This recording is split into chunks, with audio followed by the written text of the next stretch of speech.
Okay, this is a history based on some California and Baja exhibitions. One in San Diego, Balboa Park. I should visit that place to find out more about insane reality of time.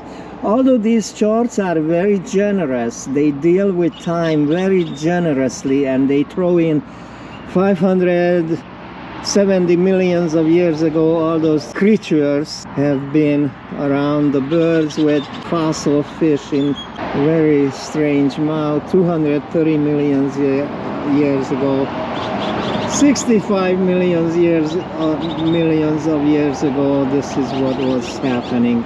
And then we have on the top of that whole chart, we have the first footprint. Man appeared in this period after a long process of evolution.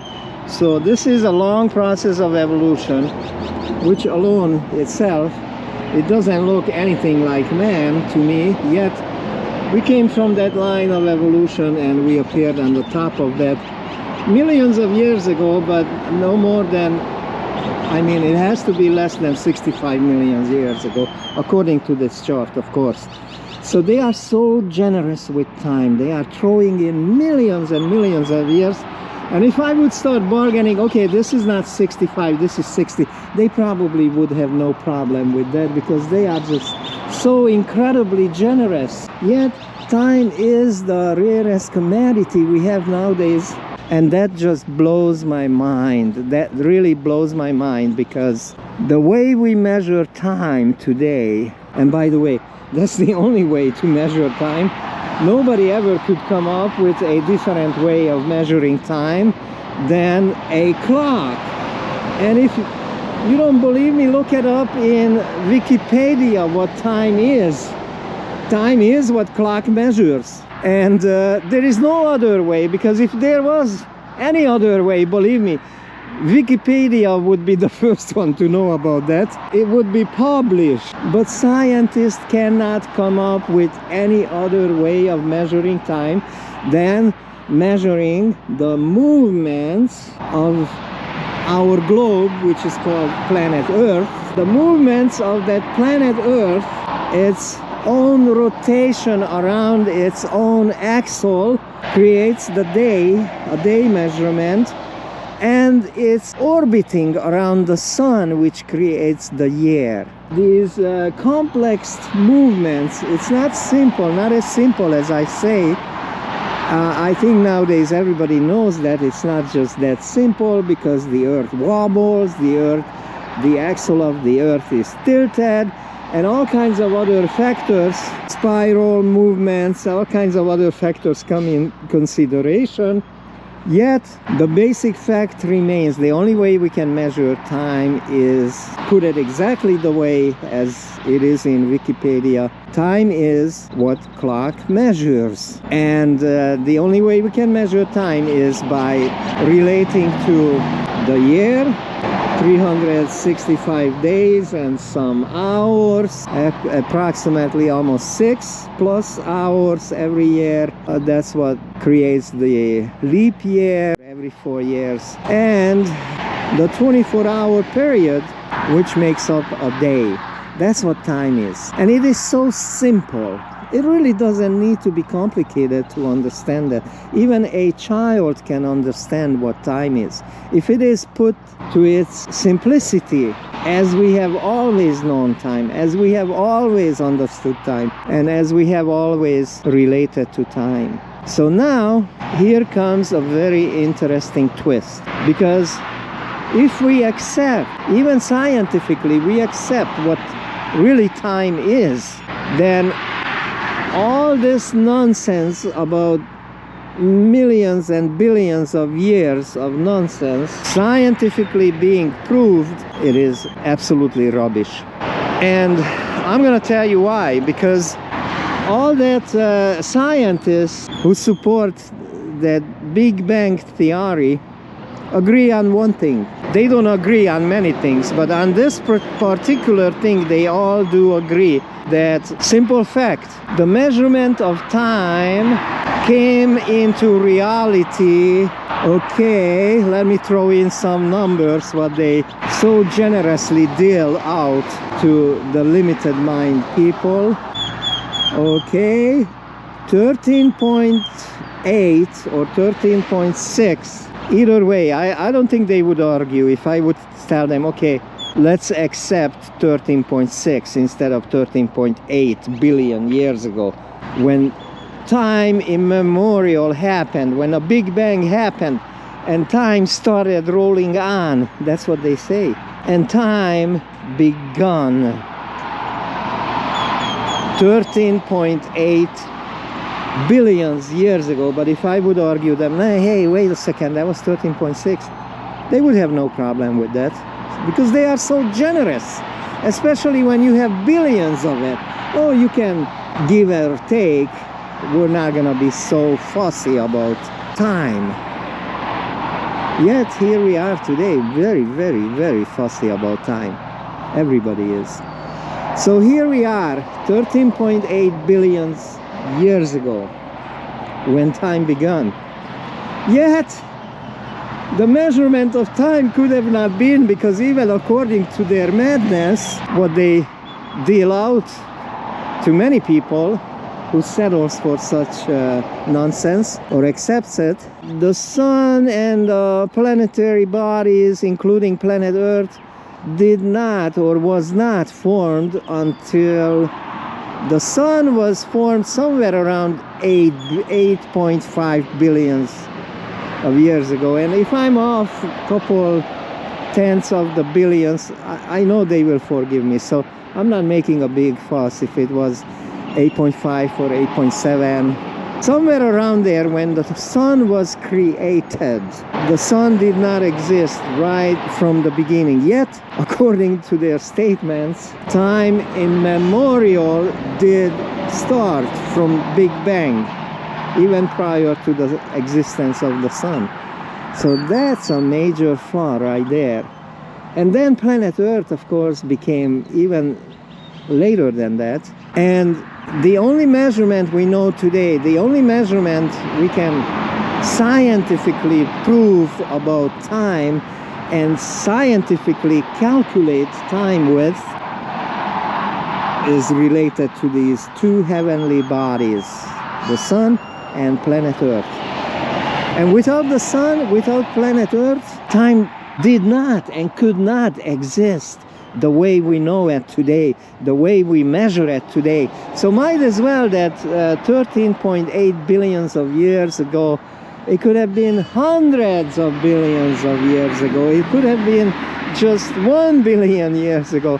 The scientifically does not support their theory, and that is the biggest, majorest flaw of the Big Bang theorists, and they know it. That's why they are willing to rape this topic about time and commit such a cultural crime as to discredit everything we know in order to make acceptance of things what we have no knowledge about. So they come up with great ideas as space-time, and they use great minds who have created such theories like Einstein, and they use the name of great physicists and great minds just to commit their perverse act of raping time the way they have been doing it for the past couple of decades. And they come up with ideas which they cannot scientifically prove, they cannot scientifically calculate, and there is no existence, no evidence for its existence. And the evidence they use is basically derived, even for space-time, it's derived from the well-known facts of literally being able to measure time.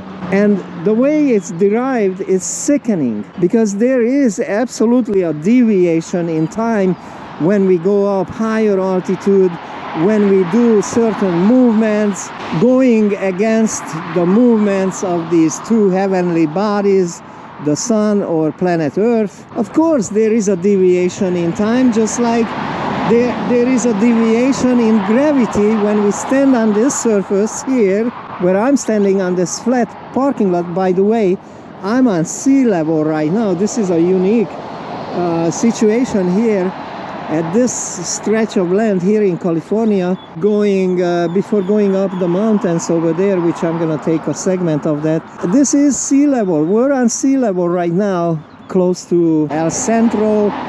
We just passed El Centro. We're on that stretch going toward San Diego before going up to the mountains. We're standing on that flat surface of this parking lot. Gravity is measurable, evidently different here than on the top of that mountain over there. It could be verified, it could be measured, and it could be easily proved. And everybody knows that with such a topic as gravity. It changes as we go different locations on the surface of planet Earth. And the same thing happens with time. Just think about that. The rotation of the Earth creates the day. So let's say if I start out from Los Angeles and I start out on an international flight going back eastward, not only changing my altitude a great deal, but also rapidly moving against the rotation of planet Earth. And when I'm rapidly moving against the rotation of planet Earth, then time will change, because the day is related how the Earth rotates around its tilted axle. Okay, so that's one deviation of time, easily measurable, easily understandable. It really a child could understand that. Yet they create all these complex measurements and complex confusion about time and the way they measure it, just to prove the existence of space-time. So they use that deviation of time to show it to us that space-time does exist and time is not consistent. Neither is gravity. And it's simply understandable. We do not have to be a PhD professor. You can be a truck driver to understand such basic facts. This is really easy. It does not prove the existence of space-time by any ways, by any means. It does not. As a matter of fact, it proves the opposite, that the time we measure and the methods of our measurements are absolutely correct and absolutely right on. And that is called reality. This is reality. Space-time is not reality. It's so far detached from reality that they do have to rape time in order to prove its existence. But that becomes illegitimate. And that's what space-time is. And they are creating a hysteria around it just because Einstein said it. Be strong, my friend. Einstein has said and written down many other things which proves to be incorrect. Space-time is one of them. So, to put it to its simplicity, the way we know, the way we understand, the way scientifically it can be measured and proven, just think about that. This solves the whole big, unnecessarily, artificially created problems about the universe that outside of our realms, outside of this reality, earthly reality, time does not exist. And if there is something, it is different. It cannot be called time anymore. What we measure and the way we measure time here on planet Earth is not applicable to Mars. It's not applicable to Venus or Jupiter or Saturn. It does not hold true on any of the other planets. Time does not hold true anymore. It is only applicable to our reality. So if you want to throw in some ideas, yeah, somehow time has to be measurable even on Jupiter or Saturn. Well, it has to be measurable if you live in this earthly finite reality. It has to be measurable. But think about that. If you live in eternity, if you live in eternal time, it doesn't have to be measurable. Who cares? Nobody would make a big fuss how many times their planets spin around the sun if they have eternal time. Just think about that. Eternity reduces the need of time, and eternity is the real element which scientists does not want to accept. As a matter of fact, what they do, all their aim, all their efforts is to prove that there is no such a thing as eternity. And by proving this, that there is no such a thing as eternity, they go against God. And that's exactly the major intention, to reduce the need for God, to reduce the need for a heavenly creator, an intelligent design which created all this and created time just as well when he created the sun and planet Earth and set them in motion about 6,000 years ago. So be strong, my friend. The intention to discredit eternity, the intention to diminish eternity or to change the facts about eternity is the intention to reduce, diminish, and absolutely discredit God. That's what's happening, my friend. Who else would be the biggest enemies of this reality and the reality of time and the reality of the 6 days creation? Who else if not the atheists, the Big Bang theorists, those who hate the existence or even the thought of the existence of God? They know their major flaw, that the Big Bang theory is so unscientific and so easily provable not to deal with it seriously. Common sense people, the same common sense people who cannot accept the inconsistency of religion, because there is a lot.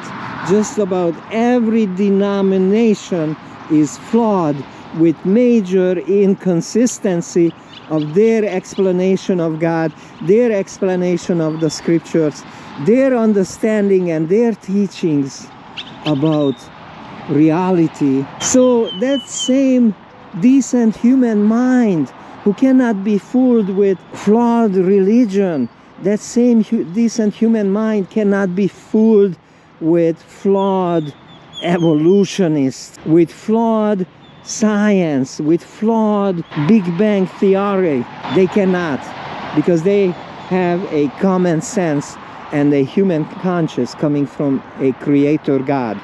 So therefore, my friend, science knows that, and many scientists, they do know it, and they struggle with this issue about time, and they go back and forth. Not long ago, a very reputable truth seeker, and you can find his channel on YouTube,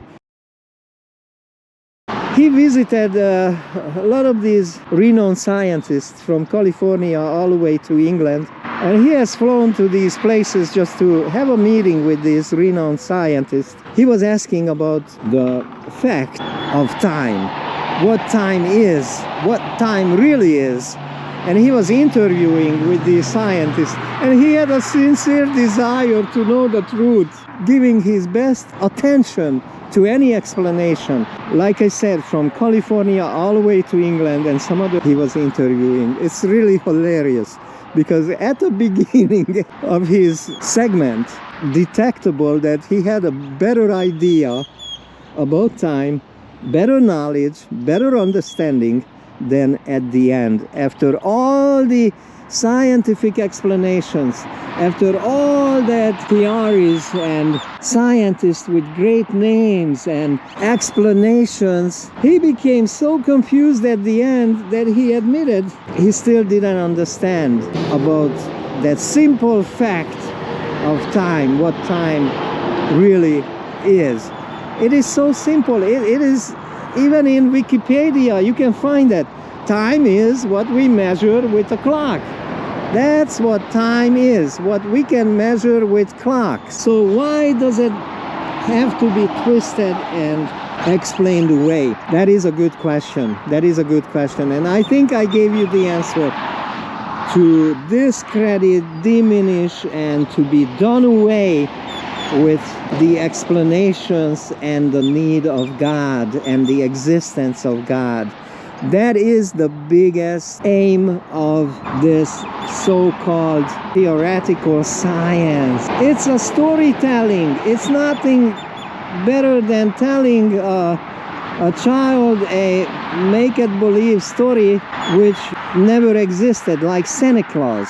And these scientists would rather declare the existence of Santa Claus on the North Pole, coming down every Christmas time with his sled and giving children all the gifts they inquire for, than to accept the existence of God.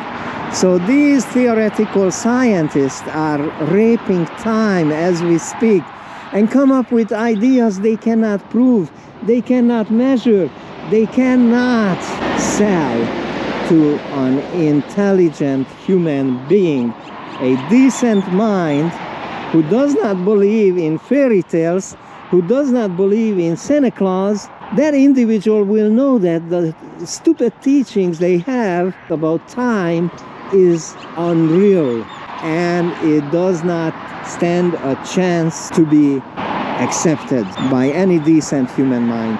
So this is my segment today, and I'm gonna hit the road and I'm gonna talk more about time. And please don't make it complicated what is so simple. Don't try to explain away reality, the reality of time, the reality of eternity. Although scientists cannot wrap their minds around that simple fact of eternity, which did exist at the beginning. It does exist here today, although not for our miserable human race at the time being right now, but it will exist again as it was the time of Adam and Eve before they fell into sin, before they were deceived by that great deceiver who's trying to deceive us about time again. And it will always exist. Eternity cannot be ignored.